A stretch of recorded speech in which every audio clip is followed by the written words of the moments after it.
From the nonpartisan Maddy Institute and the California channel at the state capitol, this is a Maddy Policy Brief. Welcome back. I'm Mark Hepler with the Maddy Institute. There's no question that California's made some progress on water management recently, but more needs to be done given the increase in population growth and the issue of climate change. What are the challenges and what are the trade-offs? We're talking with Alvar Esquiva-Bo, an environmental expert with the Nonpartisan Public Policy Institute of California. Welcome to the Maddy Report. Thanks, Mark. So it seems like water is always a topic of conversation in California. It's become more so during the drought. What are some of the strengths and weaknesses that were revealed during the recent drought? It's always too little or too much. Right, exactly. The drought Can't just get it just right. The drought has not significantly affected California's overall economy. This is one main point that we want to make. And this is because cities were doing really well during, benefiting from past investments and also from water conservation.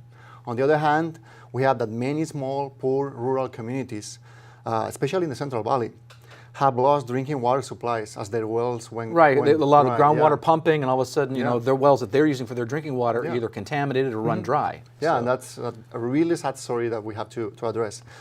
On the agricultural side, and to avoid major losses, we have seen that groundwater has been over-depleted. And we will never recover for some of this overuse.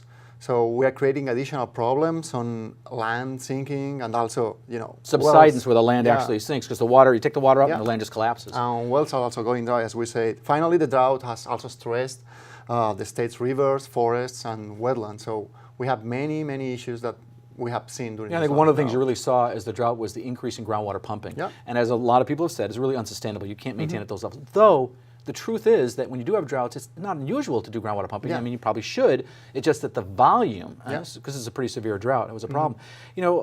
25 million Californians and 3 million acres of farmland rely on water from the Sacramento-San Joaquin Delta.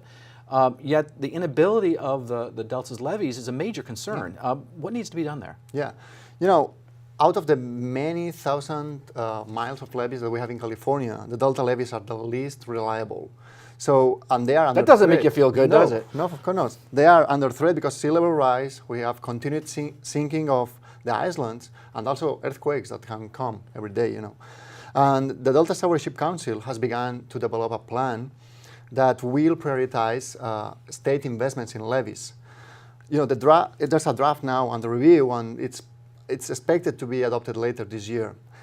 The bad news is that it will be very costly, and potentially... There's a lot of levees in the Delta. There's a lot of levees and can be controversial and also difficult to implement. It's interesting though. You think, the levees they were built, by the Army Corps of Engineers or something, and they're fine, but they're not. They could collapse in a big earthquake. Yeah, and you know what? This plan of the Delta Stewardship Council has, as I said, more than $2 billion in high priority investments.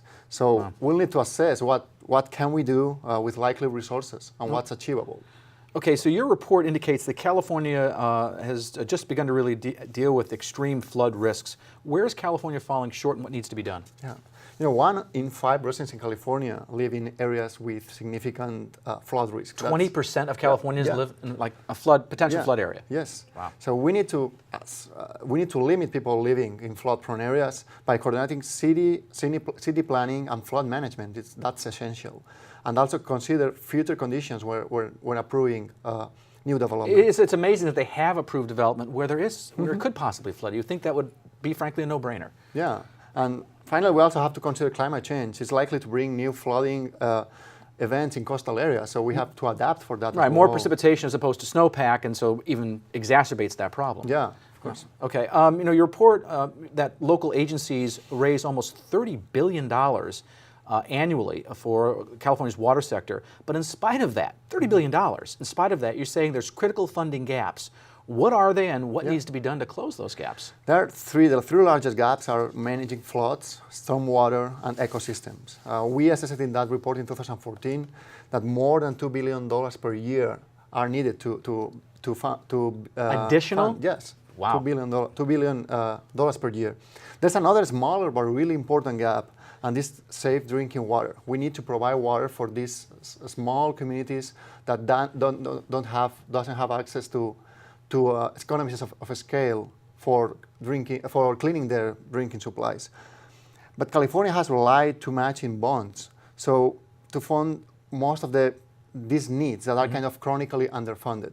And we cannot provide at a time funds to things that are So how do we pay chronicle. for it? So we need broader and more reliable mix of funding sources, like including new fees and taxes, or to fill these People are gaps. going to love hearing that. Yeah. No, but we need that. Yeah, but the reality is you've got to pay for it somehow. It's either pay me now or pay me later. Yeah.